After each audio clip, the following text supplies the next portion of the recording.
Hello everyone. I hope आपको मेरी आवाज़ आ रही होगी। मैं एक नए वीडियो के साथ हाजिर हूँ। तो ये वीडियो में हम डिस्कस करेंगे सी टेट के 2024 के जनवरी में, इसी साल जो पेपर हुआ था जनवरी में, उस पेपर को हम डिस्कस करेंगे और देखेंगे कि कैसे हम इन सीडीपी के क्वेश्चंस को कर सकते हैं।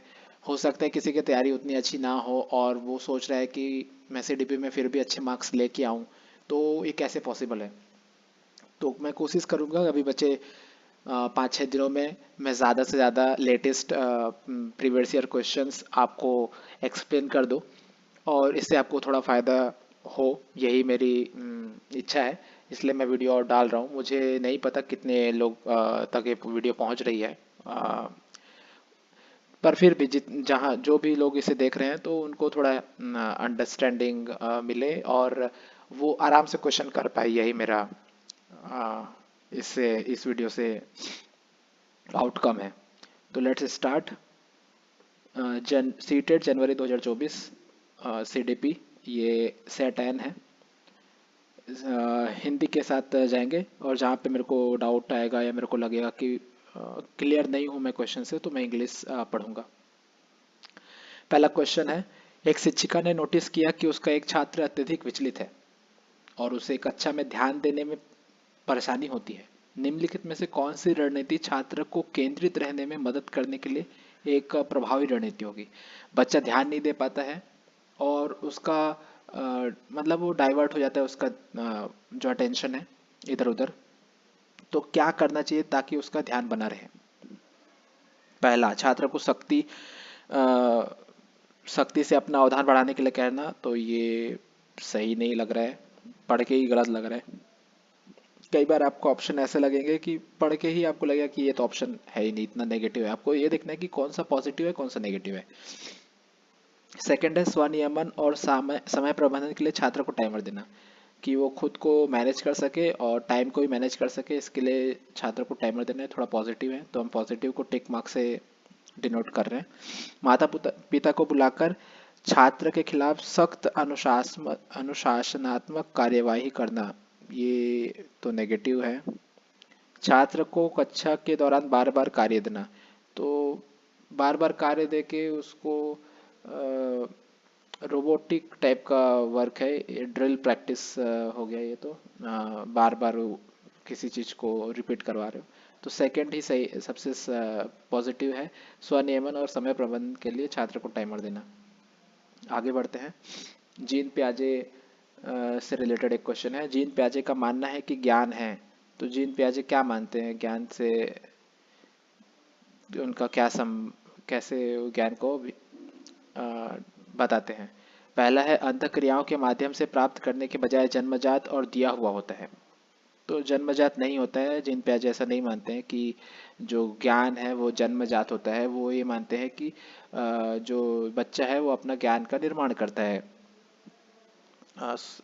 मतलब इन्वायरमेंट से।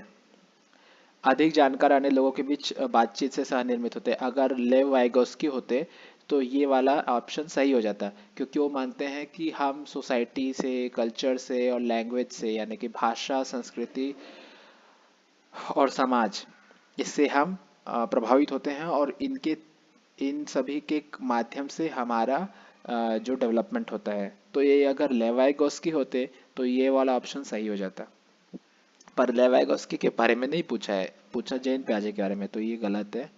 आगे बढ़ते हैं। एक दृश्य व्यवहार परिवर्तन है जिसे विश्वसनीयता के साथ मापा जा सकता है।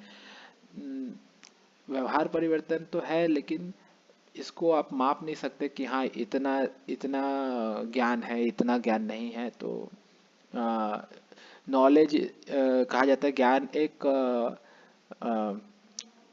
इंग्लिश में बोलते हैं नॉलेज इज सब्जेक्टिव, मतलब ज्ञान व्यक्तिपरक है। तो ये सही स्टेटमेंट नहीं है।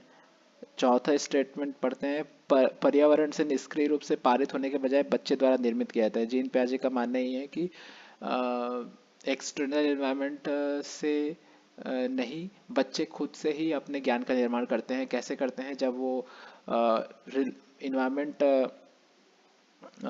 के साथ इन्वॉल्व होते हैं, वो तो खुद वो बहुत सारी चीज़ें ट्राई करते हैं, बहुत सारी चीज़ें आप देखेंगे कि बच्चे खेलते हैं, बच्चे बहुत सारी चीज़ें ट्राई करते हैं, नई नई चीज़ें करने की कोशिश करते हैं। फिर धीरे धीरे समय के साथ साथ क्या होता है कि वो बहुत सारी चीज़ें, वो गलत चीज़ें वो छोड़ देते हैं, और मतलब बहुत जो सही चीज़ें जो उनको सक्सेस दे रही है उसको लेके वो आगे बढ़ते हैं। तो हर बच्चे में एक इननेट क्वालिटी होती है, ऐसा प्याजे मानते हैं कि हर बच्चे में एक इननेट क्वालिटी होती है और वो नेचुरली उस दिशा में आगे बढ़ते हैं। आगे बढ़ते हैं, क्वेश्चन नंबर 3 जीन प्याजे का फिर से एक क्वेश्चन है। तो आपको मैं बताना चाहूँगा कि जीन प्याजे जो है वो एक रचनावादी है, और उन्होंने अपनी जो थ्योरी है उसको 4 पार्ट में बांटा है, जिसको बोलते हैं एक होता है संवेदी काल, मतलब सेंसरी मोटर इंग्लिश में 0 से 2 ईयर। फिर उसके बाद 2 to 7 होता है, 2 से लेके 7 साल तक, प्री ऑपरेशनल बोलते हैं। फिर हिंदी में बोले तो कि पूर्वगत्यात्मक।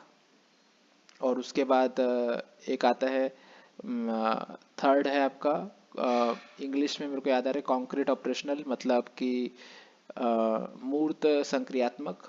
और चौथा है फॉर्मल ऑपरेशनल, मतलब अमूर्त संक्रियात्मक।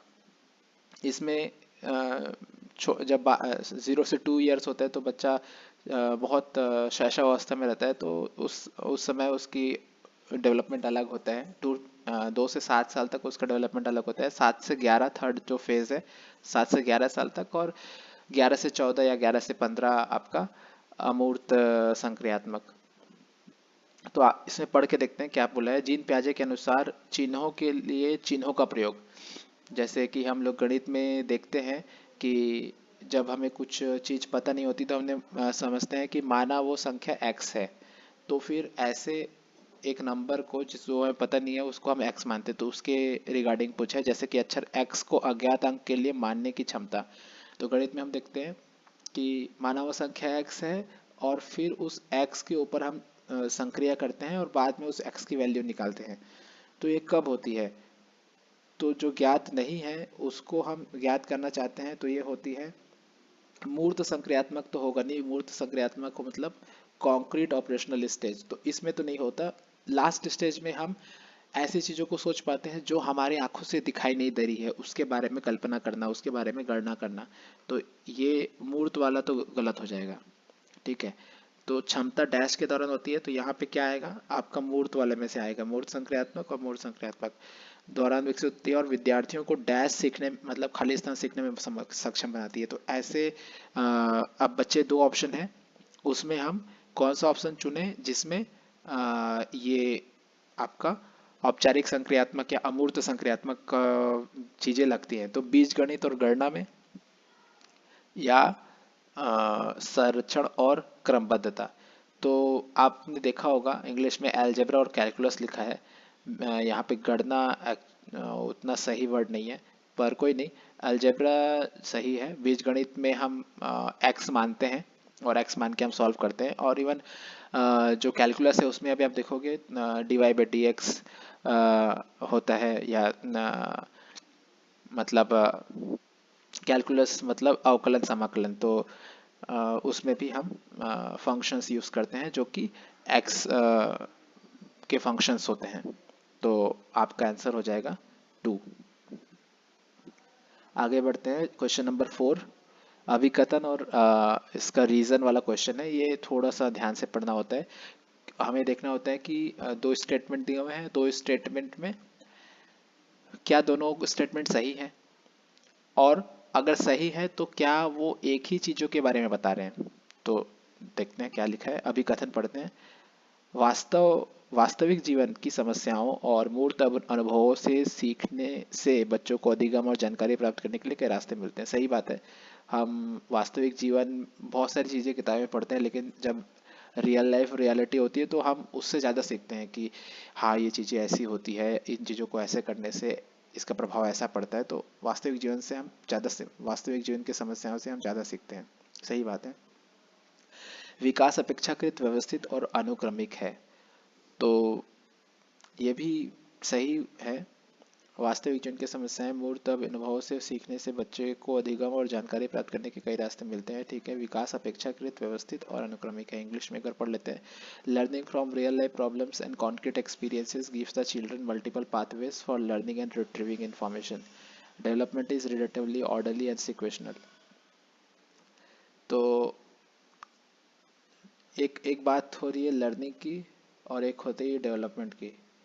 तो जहाँ तक मैं समझ पा रहा हूँ कि ये दोनों सही है, पर एक प्रॉब्लम्स रियल लाइफ प्रॉब्लम्स से लर्निंग की बात बोल रहे हैं और दूसरा बोल रहे हैं कि कैसे डेवलपमेंटल ऑर्डरली और सिक्वेंशनल तरीके से ग्रो होता है। तो दोनों को एक दूसरे से कोई मतलब एक बारे में नहीं बात कर रहे हैं। तो दोनों सही हैं, पर जो एक्सप्लेनेशन है वो आपका दोनों मैच नहीं कर रहे एक्सप्लेनेशन। तो इसका हो जाएगा 4 का ए।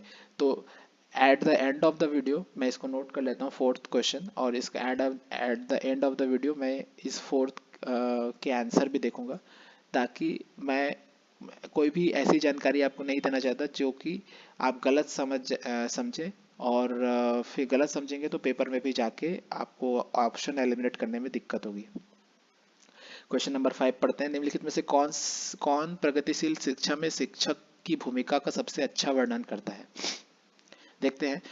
बोला है प्रोग्रेसिव क्लासरूम। प्रोग्रेसिव क्लासरूम मतलब बच्चा एक्टिव है, टीचर जो है वो बच्चे को हेल्प करता है, वो फैसिलिटेटर है, ऐसा नहीं कि डिक्टेटर की तरह मार पीट रहा है या बच्चों को प्रताड़ित कर रहा है। मतलब जो टीचर जो है वो सलाहकार है, एडवाइजर है, फैसिलिटेटर है, मार्गदर्शक है, गाइडेंस करता है, स्कैफोल्डिंग करता है। तो इस तरीके की चीजें हैं। तो हम देखते हैं क्या ऑप्शन हमारे लिए सबसे सही होता है। शिक्षक बच्चों को प्रयोग करने के लिए विविध सामग्री प्रदान करता है, आवश्यकता पड़ने पर आलम्बन प्रदान करता है।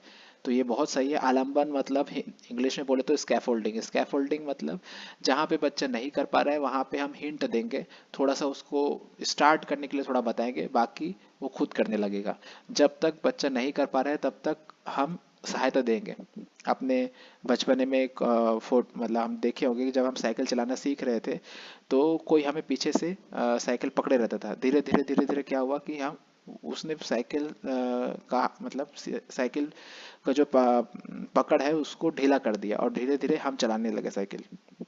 तो स्कैफोल्डिंग वही होता है जिसमें शुरुआत में थोड़ी सहायता दी जाती है ताकि बच्चा खुद से करने लगे। दूसरा है शिक्षक पाठ्यचर्या मानकों का कड़ाई से पालन सुनिश्चित करने के लिए जिम्मेदार है। ये उतना सही नहीं है। शिक्षक बच्चों को स्वतंत्र रूप से सीखने देता है और उनके सीखने में हस्तक्षेप नहीं करता है। सुनने में ठीक लग रहा है, लेकिन अगर बच्चे को नहीं आएगा कुछ चीज़ तो टीचर को बताना चाहिए। अगर वो स्वतंत्र रूप से सीखने देगा, ये तो बहुत अच्छी बात है कि स्वतंत्र रूप से सीखने देता है, लेकिन हस्तक्षेप नहीं करेगा तो जो बच्चा नहीं सीख पा रहा है या जो बच्चा कहीं अटक गया है, तो टीचर का ये भी दायित्व बनता है कि उसको आगे बढ़ाए, उसको स्कैफोल्डिंग दे, उसको आलम्बन प्रदान करे और उसको नेक्स्ट स्टेप और नेक्स्ट स्टेज में लेके जाए। तो ये भी गलत हो जाएगा। अगला है शिक्षक कक्षा में ज्ञान और प्राधिकार का प्रथम स्रोत है। तो ये भी उतना सही नहीं है, क्योंकि शिक्षक की भूमिका प्रगतिशील कक्षा में पूछा है तो सबसे अच्छा स्टेटमेंट है फर्स्ट। आगे बढ़ते हैं।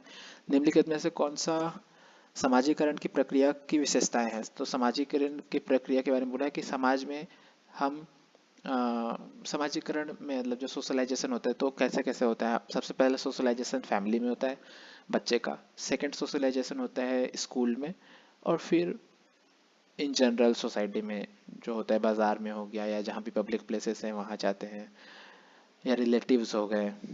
तो ये सब तो पहला तो ये एक रेखीय प्रक्रिया है, मतलब इस लीनियर प्रोसेस नहीं, रेखीय प्रक्रिया नहीं। रेखीय प्रक्रिया बोलने का मतलब है कि अ, एक ही जगह से होता है, सीधा सीधा होता है, और मतलब इसमें कोई डायनामिसिटी नहीं है, कोई इसमें गतिशीलता नहीं है। दूसरा इट्स अ कॉम्प्लेक्स प्रोसेस। हाँ, कहा जा सकता है कि ये कॉम्प्लेक्स प्रोसेस है, क्योंकि हम बहुत तरीके से सामाजिकरण सीखते हैं। एक छोटा बच्चा जो स्कूल जाना स्टार्ट किया है या आंगनबाड़ी में पढ़ता है तो उसकी सामाजिकरण की प्रक्रिया स्टार्ट हो चुकी है। अगला पढ़ते हैं। यह एक बहुआयामी प्रक्रिया है, it's a multi dimensional process. सही बात है। अलग अलग तरीके से समाजीकरण होता है, बहुविध है। आजकल तो इंटरनेट बहुत एक्सेसिबल है, हर किसी के पास मोबाइल है। तो एक मोबाइल भी सोशल मीडिया प्लेटफॉर्म के थ्रू हम सोशलाइजेशन करते हैं। डिफरेंट डिफरेंट प्रोफाइल्स के थ्रू हम लोगों से इंटरेक्ट करते हैं। कोई जॉब प्रोफाइल है, कोई सोशल मीडिया प्रोफाइल्स है, कोई इन्फ्लुएंसर है, और बहुत सारी चीज़ें हैं। तो आजकल स्टूडेंट्स भी हर सोशल मीडिया हैंडल्स में लगभग लगभग दिखाई देते हैं। यह विभिन्न संस्कृतियों में विशिष्ट रूप से होती है, takes place uniquely in different culture. हाँ, ये भी सही है, क्योंकि हम देखते हैं कि सोशलाइजेशन जो है वो अलग अलग कल्चर में, अगर आप भारत के बाहर जाएंगे, कहीं भी जाएंगे, ये north India, south India, east India, waste India, जहाँ पे भी जाएंगे, अलग अलग कल्चर में सोशलाइजेशन का तरीका अलग अलग है। तो ये भी सही है, आंसर हो जाएगा B, C and D, option number 2। आगे बढ़ते हैं। Which of the following does not exemplify in inclusive education. निम्नलिखित में से कौन सा एक समावेशी कक्षा का उदाहरण नहीं है। समावेशी कक्षा मतलब जहाँ पे हर किसी का इंक्लूजन है। उचित समावेशन का पालन, अ, ये तो बहुत अच्छा है, उचित समावेशन का पालन हो रहा है, तो ये तो सही है। विभेदित निर्देशन देना, ये भी सही है। प्रतिस्पर्धी लोकाचार को प्रोत्साहित करना, विविध दृष्टिकोणों का समावेश। प्रतिस्पर्धी लोकाचार को प्रोत्साहित करना, इनकरेजिंग कॉम्पिटिटिव एथिक्स। जहाँ पे समावेशन है वहाँ पे अगर हम कंपटीशन को बढ़ावा देंगे तो होगा क्या, जो बच्चा वीक है या जो बच्चा कमज़ोर है, वो वहाँ पे हतोत्साहित हो जाएगा। तो ये उतना सही नहीं है। विविध दृष्टिकोणों का समावेश, ये भी सही है। तो ऑप्शन इसका होना चाहिए 3। ऑल दो पढ़ने में ऐसा लग रहा है इंक्रीजिंग कॉम्पिटिटिव इथोस मतलब प्रतिस्पर्धी लोकाचार को प्रोत्साहन देना, पढ़ने में बहुत अच्छा लग रहा है। लेकिन आप इंक्लूसिव एक क्लासरूम की बात करेंगे तो वहाँ पे कोई विकलांग है, कोई सुन नहीं सकता, कोई ठीक से देख नहीं सकता, या कोई हकलाता है बोलने में, या किसी को डर है कोई चीज़ का, कोई बहुत ज़्यादा गिफ्टेड स्टूडेंट्स है, तो सारे लोग अगर एक कक्षा में हैं तो ऐसे कक्षा में प्रतिस्पर्धी चीज़ों को हम लाएंगे। उससे जगह हमको समावेशन सिखाना चाहिए। समावेशन बोलने का तात्पर्य यह है कि कोलैब करना चाहिए, साथ में मिलके जो एक जिसको ज़्यादा आता है वो उन लोगों को सिखा रहा है जो जिनको कम आता है, या जो किसी तरीके से अक्षम है।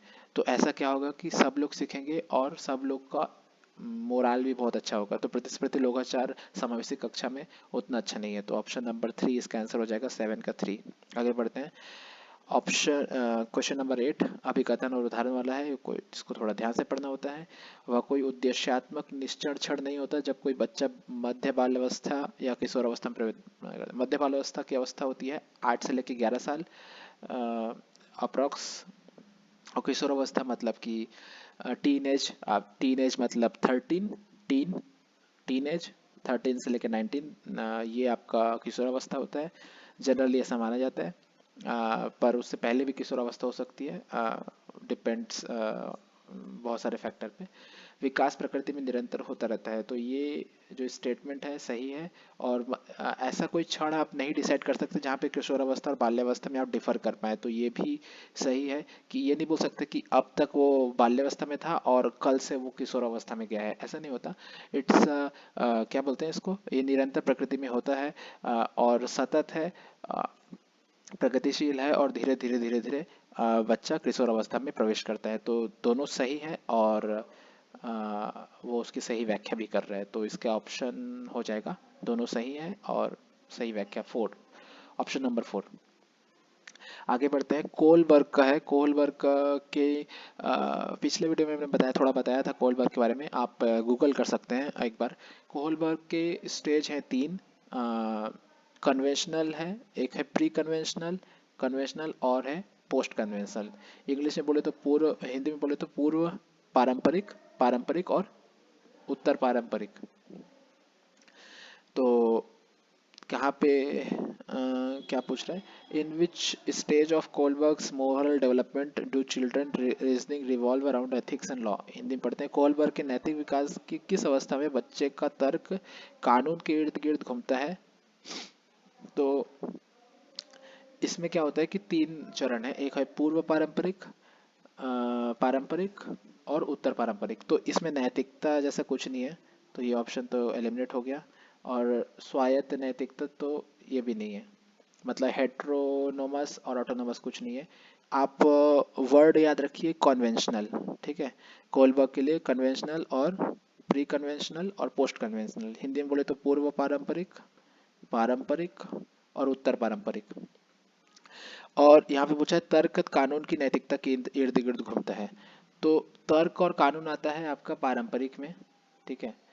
जो पूर्व पारंपरिक है उसमें आता है कि मेरे साथ कोई किया तो मैं भी उसके साथ वो करूंगा, जैसे मुझे अगर किसी ने गाली दी तो मैं भी उसको गाली दूंगा, ऐसा विचार आता है पूर्व पारंपरिक में। जब आपके इस स्टेजेस में दो स्टेज है इसमें, पूर्व पारंपरिक में भी दो स्टेज हैं और उत्तर पारंपरिक में भी दो स्टेज है, तो टोटल 6 स्टेज हैं और 3 लेवल में बांटा गया है। पूर्व पारंपरिक एक लेवल है, पारंपरिक दूसरा लेवल है और उत्तर पारंपरिक तीसरा लेवल है। एक एक लेवल के अंदर दो दो स्टेजेस हैं। तो ये जो है कि हाँ, अगर मेरे साथ कुछ गलत हुआ है तो मैं उसके साथ गलत ना करके मैं कानून के पास जाऊंगा, मैं लॉ एंड ऑर्डर के पास जाऊंगा, तो ये ऐसी विचारधारा पारंपरिक नैतिकता के अंतर्गत आती है, ऐसा कोलबर्ग कहते हैं। तो ऑप्शन नंबर ए हो जाएगा 9 का 1। वाइगॉस्की के अनुसार संज्ञानात्मक विकास को सुगम बनाने में शिक्षक की क्या भूमिका है। तो वाइगॉस्की क्या बोलते हैं कि बोलते हैं कि शिक्षक जो है वो फैसिलिटेटर का काम है, वो स्कैफोल्डिंग देगा जब तक कि बच्चा नहीं कर पा रहा है उसको हेल्प करेगा, जो कमजोर बच्चा है उसको ज़्यादा हेल्प करेगा, जो थोड़ा होशियार बच्चा है उसको कम हेल्प करेगा। आलंबन के माध्यम से, आलंबन क्या होता है, स्कैफोल्डिंग होता है। स्कैफोल्डिंग मतलब कि बच्चों को उतना हेल्प करना जिससे कि वो आगे खुद से करने लग जाए, और जैसे जैसे वो करने लगेगा वैसे वैसे आलंबन की जो तीव्रता है उसको कम करना है, आलंबन के जो मात्रा है उसको कम करना है। आलंबन के माध्यम से छात्र के सीखने का मार्गदर्शन और समर्थन करना, ये तो बहुत सही है। छात्र को पूरी तरह से स्वतंत्र रूप से सीखने की अनुमति देना, ये गलत है, क्योंकि वो गलत चीज़ें भी सीख सकता है और गलत तरीके भी सीख सकता है, और जिससे उसको रिजल्ट नहीं मिलेंगे।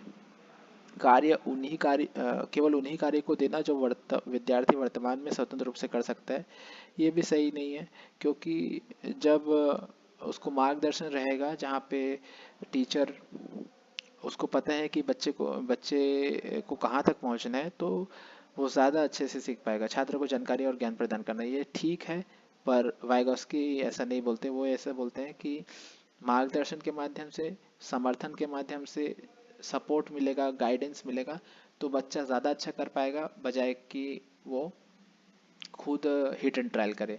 तो ऑप्शन नंबर 1, 10 का ए। आगे बढ़ते हैं, क्वेश्चन नंबर 11। फिर से अभिकथन और कारण आ गया, कम से कम 4 से 6 क्वेश्चन ऐसे मिलेंगे आपको जो कि अभिकथन और कारण से संबंधित होंगे। शिक्षकों को निरंतर अपने स्वयं के रूढ़िवादिता और पूर्वाग्रहों पर चिंतन करना चाहिए, ये बहुत अच्छा स्टेटमेंट है। सांस्कृतिक रूप से उत्तरदायी शिक्षण का अर्थ है कि शिक्षक चिंतनशील हो, ये भी सही है कि एक शिक्षक को चिंतनशील होना ही चाहिए, कि वो किस ढंग से पढ़ाएं कि ज़्यादा से ज़्यादा लोग को समझ में आए, किस ढंग से पढ़ाएं कि किसी बच्चे का अहित ना हो, किसी बच्चे को कोई चीज़ें बुरी ना लगे, और रूढ़िवादिता और पूर्वाग्रहों पर चिंतन करे। तो दोनों ही बातें चिंतन से रिलेटेड है, आप देखेंगे तो आपको एक कॉमन ग्राउंड छांटने आने चाहिए। जैसे ही आप देखेंगे कि अभिकथन और रीज़न एक ही चीज़ की बात हो रही है और दोनों स्टेटमेंट पॉजिटिव है, तो एक ही ऑप्शन जा सकता है, वो है दोनों सही है, और अभिकथन जो है जो रीजन है, कारण जो है अभिकथन की सही व्याख्या करते हैं। आगे बढ़ते हैं, क्वेश्चन नंबर 12। किशोरावस्था के बारे में निम्नलिखित में से कौन सा कथन सही नहीं है। आगे देखते हैं, किशोरावस्था को आमतौर पर यौवन से शुरू करने के लिए माना जाता है, यह एक ऐसी प्रक्रिया है जो कि यौन परिपक्वता और पुनरुत्पादन की क्षमता की ओर ले जाती है। सही बात है कि रिप्रोडक्शन है और सेक्सुअल मैच्योरिटी है और एबिलिटी टू रिप्रोड्यूस, तो ये सही। Adolescence is generally considered to begin with puberty, the process that leads to sexual maturity and the ability to reproduce, तो ये सही है। आगे पढ़ते हैं, किशोरावस्था बचपन और वयस्कता के बीच विकासात्मक संक्रमण है, जिसमें शारीरिक, संज्ञानात्मक और मनोसामाजिक परिवर्तन होते हैं, ये भी सही है। हम देखते हैं कि बच्चा बचपने से लेके जो किशोरावस्था है वहाँ से वयस्कता की ओर जाता है, तो इसमें काफ़ी चेंजेस होते हैं। फिजिकली भी चेंजेस होते हैं, इमोशनली भी चेंजेस होते हैं, साइकोलॉजिकली, बिहेवियरली, बहुत सारे तरीके से चेंजेस एक बच्चे में होता है। तो ये बिल्कुल सही है। विभिन्न संस्कृतियों के बच्चे एक समान तरीके से किशोरावस्था में परिवेश करते हैं और इसे अनुभव करते हैं। तो ये सही नहीं है, क्योंकि हम देखते हैं कि अलग अलग संस्कृति में किशोरावस्था का प्रवेश अलग अलग तरीके से होता है। वो एक समान तरीके, यहाँ पे बोला ना एक समान तरीके, तो ये इस वर्ड के कारण ये गलत हो गया। तो और आगे पढ़ते हैं, किशोरावस्था एक सामाजिक रचना है, तो adolescence is a social construction. सही बात है। क्यों सही बात है? क्योंकि जो किशोरावस्था है उससे बहुत सारी चीज़ें जुड़ी हुई है कि एक जो बच्ची है वो अब अ, अपने किशोरावस्था को प्राप्त है, तो वो एक महिला बनने की ओर है। एक लड़का या बच्चा जो है वो अगर किशोरावस्था को गया है तो वो पुरुष बनने की ओर है। जो जो सोशल कंस्ट्रक्ट है कि ये पुरुष है ये महिला है, तो उसके अलग अलग कैरेक्टरिस्टिक्स हैं, और मतलब अलग अलग गुण वो प्रदर्शित करते हैं, अलग अलग रोल्स हैं। तो एक सामाजिक रचना है जिसको अलग अलग पैमाने से तौला भी जाता है कि हाँ तुम्हें अब ये जिम्मेदारी लेनी चाहिए, तुम्हें अब ये चीज़ आना चाहिए। तो किशोरावस्था से जुड़ी हुई बहुत सारी चीज़ें हैं, बहुत सारे रूल्स हैं जो हम फॉलो करते हैं सोशली। तो ये भी सही है। तो आपका गलत जो है वो थर्ड है कि विभिन्न संस्कृतियों के बच्चे एक समान तरीके से किशोरावस्था में प्रवेश करते हैं, एक समान तरीके से प्रवेश नहीं करते हैं, अलग अलग तरीके से प्रवेश करते हैं। अलग अलग रीतियाँ होती हैं, वो सब के थ्रू गुजरते हैं। अ, कई कई ऐसे जगह है जहाँ पे कुछ कुछ एक्शन परफॉर्म करने होते हैं लड़कों को, लड़कियों को, जिससे ये प्रदर्शित होता है कि हाँ वो एक्चुअली उस स्टेज को पहुंच चुके हैं। 13th क्वेश्चन, कोहलबर्ग के नैतिक विकास के सिद्धांत की कैरोल गिलिगन की आलोचना का केंद्रीय तर्क क्या है? तो ये क्वेश्चन पिछले वीडियो में भी आया था कि कैरोल गिलिगन जो थी वो कोहलबर्ग की शिष्या थी, मतलब she was the student of Kohlberg. तो क्या हुआ था कि उन्होंने ये बताया था कि जो कोहलबर्ग का मोरल डेवलपमेंट थ्योरी है उसमें उन्होंने नारीवादी दृष्टिकोण नहीं दिया है। मतलब उन्होंने मेल प्रोस्पेक्टिव से बताया है। तो जहाँ पे भी आलोचना क्या है, देखभाल की नैतिकता और नारीवादी दृष्टिकोण, तो यही है सही। बच्चों की नैतिक क्षमताओं का आकलन करना, बच्चों के अध्ययन और प्रयोग का, शोध प्रणाली का उपयोग, स्कूल जाने वाले बच्चों का अध्ययन के शिक्षार्थ, शैक्षिक निहितार्थ, तो ये सब नहीं है। सिंपल सी बात है, जब कोहल वर्ग और कैरोल गिलिगन की बात आएगी तो वहाँ पे देखना है कि फीमेल वाला ऑप्शन कौन सा है। फीमेल प्रोस्पेक्टिव को उन्होंने नहीं शो करके मेल प्रोस्पेक्टिव से ही अपने मोरल डेवलपमेंट की थ्योरी दी है। 14th क्वेश्चन है, असर्शन रीजनिंग वाला फिर आ गया। अभिकथन है, छात्रों के अच्छा प्रदर्शन करने और स्कूल में बने रहने की अधिक संभावना यदि उनको अपने स्कूल से भावनात्मक लगाव है, वे मानते हैं कि उनका होना मायने रखता है। ये बहुत अच्छी बात है कि हमको लगे कि हाँ स्कूल से हमारा संबंध है, भावनाएं सीखने में महत्वपूर्ण भूमिका निभाती हैं। आप पढ़ेंगे दोनों जो है भावनात्मक लगाव और भावनाएं, ये दोनों मतलब को रिलेट कर रहे हैं, दोनों पॉजिटिव हैं। तो हम चले जाएंगे फोर्थ ऑप्शन के साथ, ए और दोनों सही हैं, और ए की आर सही व्याख्या करते हैं। थोड़ा सा फास्ट चलते हैं। निम्नलिखित में से कौन सा संरचनावादी अधिगम सिद्धांत का मूल सिद्धांत है? तो संरचनावादी अधिगम सिद्धांत क्या बोलता है? अधिगम तब होता है जब छात्रों को शिक्षकों से सही उत्तर और प्रतिपुष्टि मिलती है। नहीं। छात्र अपने पर्यावरण के साथ सक्रिय संलग्नता के साथ माध्यम से ज्ञान का निर्माण करते हैं, ये सही है। अधिगम मुख्य रूप से निष्क्रिय है, ये तो पढ़ते ही गलत हो गया। तो आपको एलिमिनेट करना आना चाहिए, धीरे धीरे आप सीखेंगे।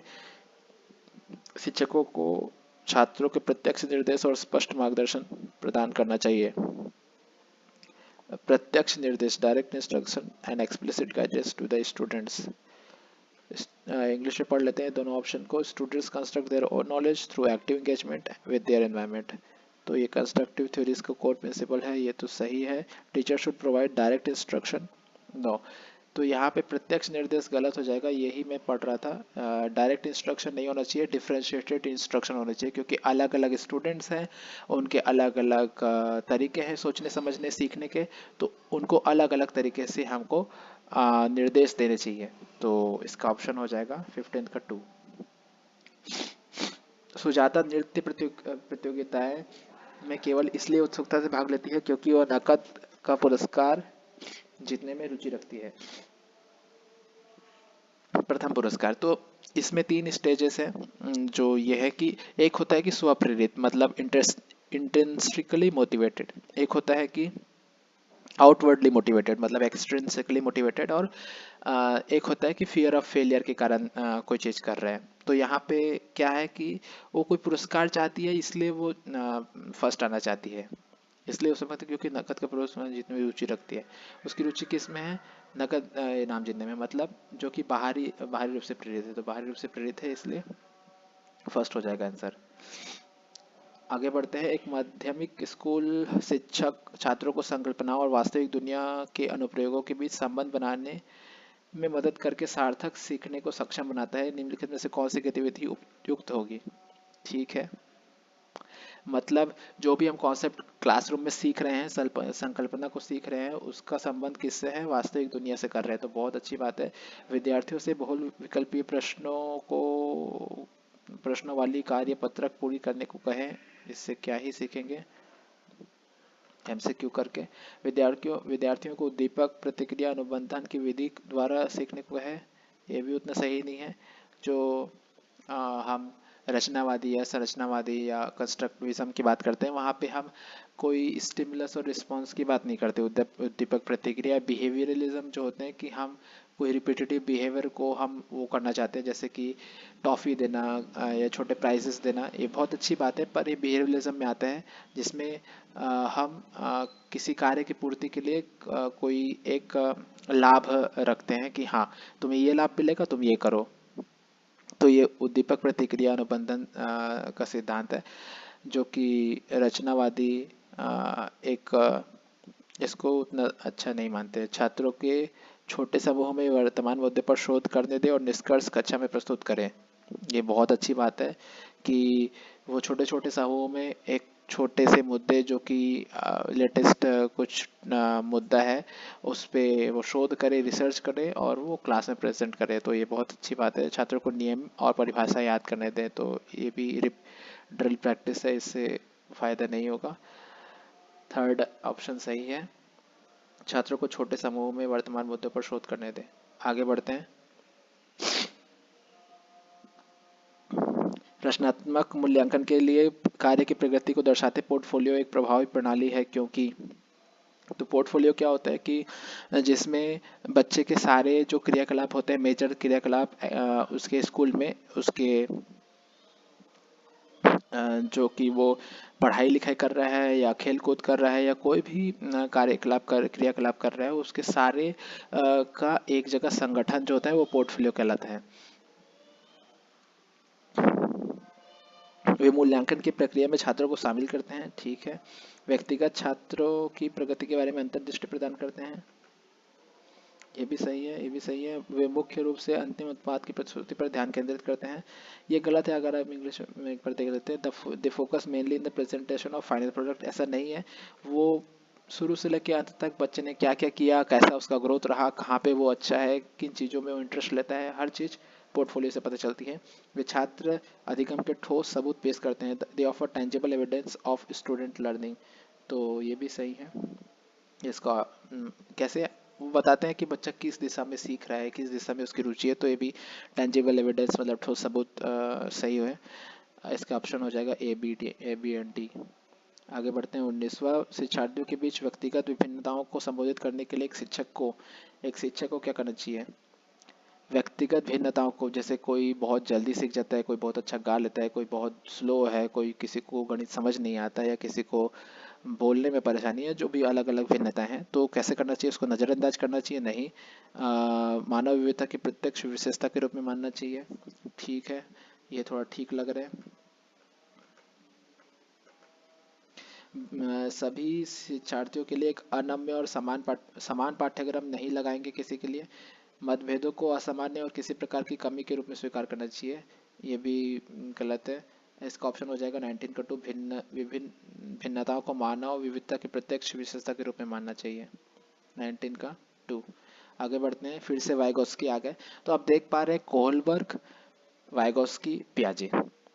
ठीक है, रचनावादी पाठ्यक्रम और थोड़ा बहुत मतलब स्वलीनता हो गया या अलग अलग थोड़े से डिजीजेस, और यहीं पे घूम रही है आपकी चीज़ें। आपको बच्चे को एक्टिव रखना है, आपको छात्र केंद्रित सोचना है, आपको ऑप्शन एलिमिनेट करना है और सही ऑप्शन आप तक पहुंच जाएंगे। बस आप थोड़ा सा धैर्य रखें और क्वेश्चंस को 2 बार पढ़ें।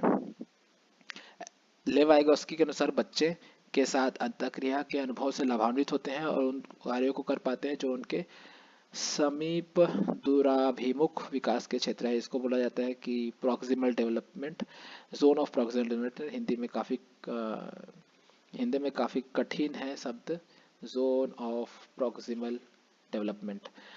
समीप दूराभिमुख मतलब जहाँ तक बच्चा खुद से नहीं पहुँच सकता, लेकिन आप टीचर हैं, आप देख रहे हैं कि बच्चा नहीं कर पा रहा है कोई प्रॉब्लम सॉल्व, तो आपने उनको थोड़ा बताया कि बेटा यहाँ से स्टार्ट करो, या यहाँ से इस तरीके से स्टार्ट करने पे आप कर पाओगे।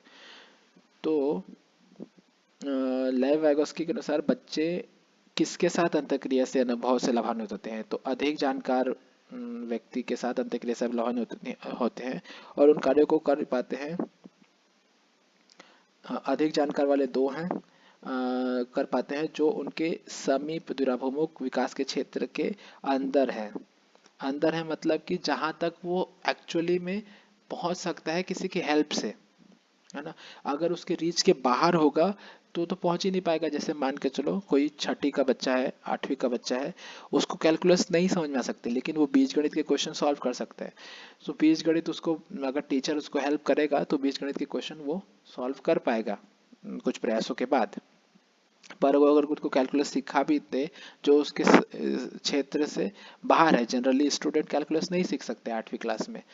ऐसा नहीं कि सीख ही नहीं सकते, पर उनकी बौद्धिक क्षमता से काफ़ी इस ऊपर के स्तर की है। तो ऑप्शन चला जाएगा इसका 4। आलोक निम्नलिखित व्यवहार दिखाता है, पढ़ते समय सिर को अजीब स्थिति में पकड़ना, आंख को बार बार मूंदना और रगड़ना, आंखों में लाली सूजन, अक्षर पहचान में भ्रमित होना, ये किसके संभावित लक्षण हो सकते हैं। भाषा की समझ की समस्या नहीं, ये तो आंखों की समस्या लग रही है।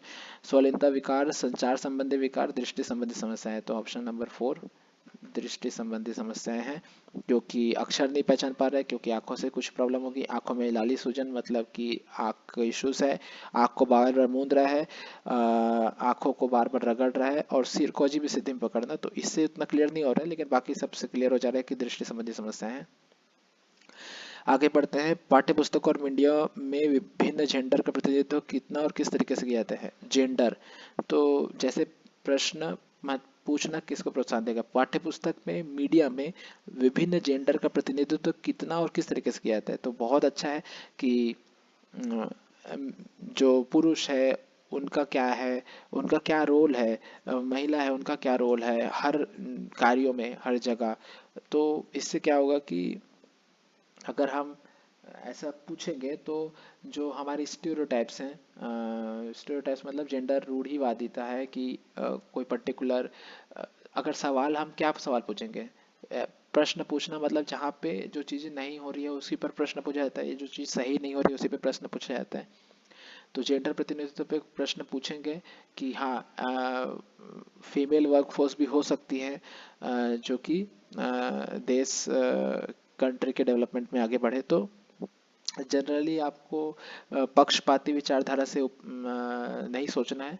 तो इससे क्या होगा कि जेंडर स्थिरता को मजबूत मिलेगा, ऐसा कुछ नहीं है क्यों? क्योंकि यहाँ पे कोई बात नहीं की जा रही है जिससे कि दोनों जो जेंडर है उसको इक्वल करना है, या हमको एक रेशियो मेंटेन करना है, ऐसा कुछ नहीं पूछा जा रहा है।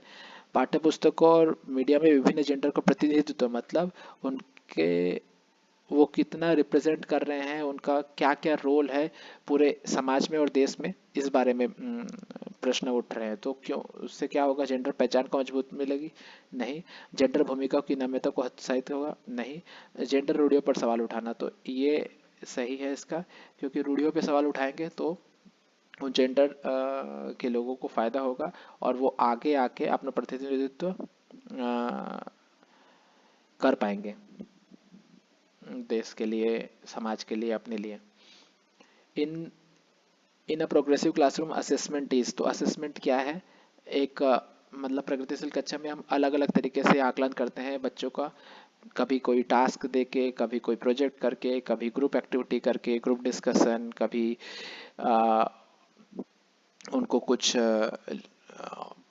लीडिंग पोजीशन दे के, कभी उसको कोलैबोरेटिव इन्वायरमेंट में डाल के, तो अलग अलग तरीके से। तो ये क्या वस्तुनिष्ठ होता है, ऑब्जेक्टिव होता है, योगात्मक होता है, मानक संदर्भित होता है, या डायनामिक होता है? तो सबसे अच्छा ऑप्शन है कि डायनामिक होता है। नॉर्मेटिव, ऑब्जेक्टिव, समेटिव उतना अच्छा वर्ड नहीं है, डायनामिक का सबसे उपयुक्त है। गतिशील होता है क्योंकि अलग अलग तरीके से गति करते हुए अलग अलग विभागों में उसकी प्रोग्रेस देखा जाता है। नेक्स्ट चलते हैं। निम्नलिखित में से कौन सा ऐसे प्रश्न का उदाहरण है जिसमें छात्रों को जानकारी का विश्लेषण करने की आवश्यकता होती है? तो विश्लेषण कहाँ करने होंगे? जहाँ पे भी वाई वाले क्वेश्चन होंगे, ठीक है। एक वर्ड में जहाँ पे आंसर मिल जाएगा वो वर्ड ले क्वेश्चन से क्या ही विश्लेषण करने की आवश्यकता पड़ेगी। To kill a mockingbird बर्ड उपन्यास का विषय क्या है? तो ये तो एक लाइन में बता दिया जाएगा। टू किल ए मॉकिंग बर्ड में लेखक प्रतीकवाद का उपयोग कैसे करते हैं? तो ये कैसे वाले वर्ड सही मतलब हमको चाहिए जिसमें बहुत ज़्यादा सोचना पड़े, बताना पड़े और एक्सप्लेन करना पड़े। तो वहाँ पे सोचने की आवश्यकता होगी, छात्रों को जानकारी को ढूंढने की ज़रूरत होगी। टू किल ए मॉकिंग बर्ड का नायक कौन है? उपन्यास का कथानक क्या है? तो ये नहीं होगा, सेकंड होगा, क्योंकि इसमें बच्चों को रिसर्च करना पड़ेगा, थोड़ा खोजना पड़ेगा और उसके बाद उनको आंसर मिलेंगे। आगे पढ़ते हैं। असर्शन रीजनिंग के रिलेटेड एक और क्वेश्चन है। एक बच्चा किसी कार्य को करने में जितना कम सक्षम होता है, शिक्षकों को उतने ही अधिक संकेत और इशारे देनी चाहिए। सही बात है, कोई बच्चा बहुत कम समय में सीख जाता है, कोई बहुत देरी से सीखता है। तो जो देरी से सीख रहा है उसको टाइम देने की ज़रूरत है, टीचर को उसको ज़्यादा हेल्प करने की ज़रूरत है। और बच्चा जैसे जैसे अधिक से अधिक कर सकता है, शिक्षक को कम से कम मदद कर सकता है। हाँ, तो हम देखेंगे कि एक प्रगतिशील कक्षा में या एक चाइल्ड सेंटर्ड एजुकेशन सिस्टम में टीचर एक फैसिलिटेटर का काम करता है, स्कैफोल्डिंग देता है। तो ये लेव वाइगोस्की से प्रेरित स्टेटमेंट है। बुद्धि को बुद्धि लब्धि की गणना करके सटीक रूप से नहीं माना जाता, ये भी सही है। लेकिन एक जहाँ पे बच्चों के मतलब लर्निंग से रिलेटेड है, दूसरा इंटेलिजेंस से रिलेटेड है, तो दोनों एक दूसरे से रिलेटेड नहीं है पर दोनों सही हैं, इसलिए ऑप्शन वन होगा। ए और आर दोनों सही है, लेकिन ए आर की सही व्याख्या नहीं करता है। आगे बढ़ते हैं। 26वां है मास्टरी ओरिएंटेड गोल। मास्टरी ओरिएंटेड गोल मतलब कि उसको इंट्रिंसिकली मोटिवेटेड है वो, कि उसको बाहर से कुछ नहीं चाहिए, वो अपने जो भी क्षेत्र है उसमें वो सबसे बेस्ट करना चाहता है, वो उसमें मास्टरी हासिल करना चाहता है। तो किसी कार्य को अपनी कौशल और समझ को सुधारने पर ध्यान देना, ठीक है। कि बाहरी पुरस्कार प्राप्त करने के लिए, ये तो गलत है गया। अपमान के डर से, ये भी गलत हो गया। और क्या दिया? दूसरों के साथ प्रतिस्पर्धा के लिए निश्चित स्तर का नहीं, ये भी नहीं है। तो पहले स्टेटमेंट बहुत सही है, किसी कार्य के लिए अपनी कौशल और समझ को सुधारने पर ध्यान देना। मैं अगर अपनी कौशल और समझ को सुधारूंगा और उस पर काम करूंगा तो धीरे धीरे मतलब बेहतर होता जाऊंगा। तो ऐसे ही स्टूडेंट के लिए भी टीचर सोचने चाहिए कि एक टीचर बच्चों को उसके पर्टिकुलर इंटरेस्ट वाले सब्जेक्ट की ओर बढ़ाना चाहिए, उसको बोलना चाहिए कि आप इसमें और आगे एक्सप्लोर कीजिए, धीरे धीरे उस पर मास्टरी हासिल कीजिए और अपने गोल मतलब कोई गोल ऐसा रहता नहीं है, पर वो इतना अपने ऊपर काम करता है कि वो ऑटोमेटिकली बहुत सारे एक्सटर्नल गोल्स अचीव कर लेते हैं। Which of the following process is essential in meaning making, क्या लिखा है इनमें निम्नलिखित में से कौन सी प्रक्रिया वातावरण से प्राप्त जानकारी के अर्थ निर्माण और इससे स्मृति के आगे संग्रहित करने के लिए आवश्यक है। तो जैसे हमको कुछ जानकारी मिलती है तो उसके अर्थ निर्माण के लिए क्या ज़रूरी है, ये पूछा है। क्षय होना, ये तो पढ़ के ही गलत लग रहा है। भूलना, ये भी नहीं है। तो यहाँ पे है पुनर्प्राप्ति और ध्यान देना। तो यहाँ पे है, अगर हम ध्यान देंगे अच्छे से किसी चीज़ के लिए तो हम उसके ऊपर सोच पाएंगे, बाद में हम उसके ऊपर एक उसको समझ विकसित कर पाएंगे। तो ध्यान देने से ही अर्थ निर्माण और इसकी स्मृति रहेगी हमारे दिमाग में, तो हम आगे भी इसको लेके कुछ विचार करके इस पे एक्शन ले सकते हैं। तो इसका ऑप्शन हो जाएगा 4। 28 नंबर क्वेश्चन है, एक समावेशी शिक्षा कक्षा में सीखने के लक्ष्यों और शैक्षणिक रणनीतियों के साथ आकलन में अनुकूलन किया जाना चाहिए। कक्षा में सीखने के लक्ष्यों शैक्षणिक रणनीतियों के, ठीक है। समावेशन का दर्शन शैक्षणिक दृष्टिकोण और मूल्यांकन के माध्यम से सभी व्यक्तिगत मतभेदों को समाप्त करने की वकालत करता है। नहीं, ये तो गलत हो गया। क्या बोल रहे हैं, इंग्लिश में एक बार पढ़ लेते हैं। The philosophy of inclusion advocates elimination of all individual differences. ऐसा नहीं होना चाहिए कि हम समावेशन कर रहे हैं कि हम अलग अलग प्रकार के स्टूडेंट्स हैं जो अलग अलग क्षमता वाले हैं, उनको हम एक साथ पढ़ा सके, सिखा सके। वहाँ पे व्यक्तिगत मतभेदों को हम ख़त्म कर देंगे तो फिर वो बच्चे सीख कैसे पाएंगे। तो ये तो गलत हो गया। तो एक ही सही है, जो कि पहला, कि हम सीखने के लक्ष्य शैक्षणिक रणनीति के साथ साथ आकलन में अनुकूलन किया जाना चाहिए, इंक्लूजन होना चाहिए। कैसे हम सभी को एक तरीके से सिखा सकते हैं, कैसे हम सभी का ग्रोथ कर सकते हैं, वैसा पाठ्यचर्या होनी चाहिए, वैसा लक्ष्य होने चाहिए। ऐसे लक्ष्य नहीं दे जिसको कुछ ही बच्चे अचीव कर पाए और बाकी बच्चे पीछे रह जाएं। ये तो सही है, पर आर गलत है। आगे बढ़ते हैं। Dyslexia is a dash condition which impacts learners ability to. Dyslexia क्या होता है कि पठन वैकल्य, जहाँ पे मतलब वो पढ़ने में दिक्कत होती है। तो फिजियोलॉजिकल तो नहीं है, फिजियोलॉजिकल मतलब शारीरिक तो नहीं है, संवेदी भी नहीं है, भावनात्मक नहीं है। डिसलेक्सिया मतलब पठन वैकल्य, मतलब उसको पढ़ने में दिक्कत हो रही है, मतलब उसको लेटर्स उल्टे दिख रहे हैं। मतलब ईशाना अवस्थी अगर याद आता है तारे ज़मीं पर, कि वो पढ़ नहीं पा रहे हैं, उसको 9-6 की तरह दिख रहा है या DB की तरह दिख रहा है। तो कोई दिक्कत है, तंत्रिकी या न्यूरोलॉजिकल दिक्कत है। तो ये भी क्यूरेबल है। दूसरा है कि which impacts learner ability to. तो ये क्या होता है कि ध्वनियों को, मतलब अलग अलग जो फोनोलॉजिकल टर्म्स है या प्रतीक है, जैसे कि ABCD अल्फ़ाबेटिकल को जोड़ के उसका एक मीन शब्द उच्चारण करने में उनको दिक्कत होती है, तो पढ़ने में दिक्कत है। तो यही सही है, ए फर्स्ट। एक प्रारंभिक विद्यालय का शिक्षक छात्र के शैक्षणिक आत्मसंप्रत्यय के विकास को दृढ़ता से प्रभावित कर सकते हैं। क्या लिखा है, an elementary school teacher can strongly influence student development of academic self concept by. छात्रों में स्वायत्तता और पहल को दंडित करना।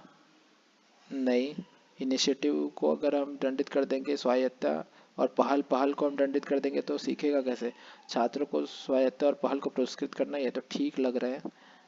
आगे देखते हैं कि और कोई पॉजिटिव स्टेटमेंट है क्या। विशेष छात्रों से बहुत कम उम्मीदें रखना। नहीं, अगर कोई डिफरेंटली एबल्ड है या कोई स्पेशल स्टूडेंट्स हैं, उनसे भी हम अगर थोड़ी उम्मीद रखेंगे तो ही उनको लाभ मिलेगा। कोई अगर अक्षम है किसी तरीके से या वो देरी से सीखता है, तो उससे भी उम्मीद रखनी चाहिए, ताकि उसको लगे कि हाँ, टीचर मुझ पे भी ध्यान देता है। सभी विद्यार्थियों से बहुत कम अपेक्षाएं रखना, इससे तो बच्चे सीख नहीं पाएंगे ना, वो कभी एक्सप्रेस करेंगे अपने आप को।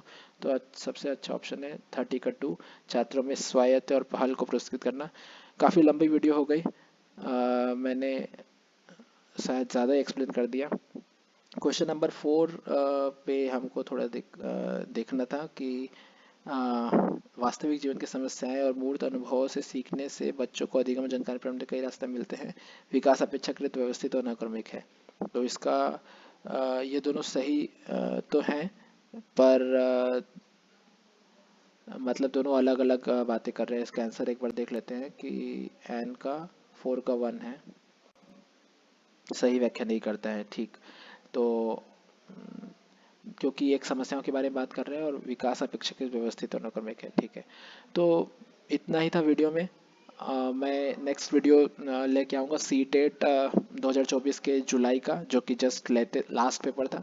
तो सीडीपी आप कर लीजिए। सीडीपी ये जो आप सीडीपी के क्वेश्चन करेंगे, ये आपको हिंदी में भी कुछ सीडीपी के क्वेश्चन में, साइंस के सीडीपी के क्वेश्चन में, इंग्लिश या संस्कृत आप ऑप्ट करते हैं तो उनके सीडीपी के क्वेश्चन में भी आपको हेल्प होगा। बाकी जो भी तैयारी है 6-7 दिनों में, आप पीवाईक्यू कीजिए। मेरा यही कहना है कि 2024 के जनवरी और जुलाई का आप पीवाईक्यू कर लीजिए। 2023 का अगस्त का पीवाईक्यू कर लीजिए पूरी तरीके से। अगर आप बिगिनर्स हैं, आपने ज़्यादा तैयारी नहीं की है, तो बहुत अच्छा होगा कि आप ये 3 सेट पूरी तरीके से लगा लें और उसके बाद आप पेपर में जाएं। तो पेपर में कम से कम 150 क्वेश्चन है। आप बहुत इत्मीनान से अटेम्प्ट करें, क्योंकि नेगेटिव मार्किंग नहीं है। सीडीपी वाले क्वेश्चन को खास करके करें, क्योंकि 80 क्वेश्चन सिर्फ सीडीपी के होते हैं पूरे 150 क्वेश्चन में। उसके बाद आप हिंदी कर लें, इंग्लिश या संस्कृत ऑप्ट करें हैं तो इंग्लिश संस्कृत कर लें। उसके बाद आप विज्ञान कर लें, और उस बाद या सामाजिक विज्ञान। तो और गणित में काफ़ी समय लग जाता है, तो गणित में भी उन चुनिंदा क्वेश्चन को करें जो कि बहुत आसानी से हो सकती हैं, जिनमें आपको टाइम कम देना पड़ेगा।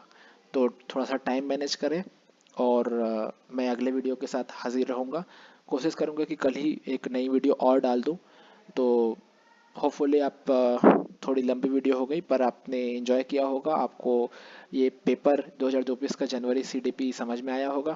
और अगर आप को थोड़ा सा भी फ़ायदा हुआ है तो please give me a comment. आप कमेंट कीजिए, जिससे मुझे समझ में आए कि अगर मैं वीडियो बना रहा हूँ, क्या मैं आपको सही तरीके से समझा पा रहा हूँ, क्या आपको एक्सप्लेनेशन समझ में आ रही है। तो मुझे ये रिव्यू मिलेगा, तो मैं अब और काम कर पाऊँगा इस पे। तो थैंक यू सो मच। मिलते हैं नेक्स्ट वीडियो में।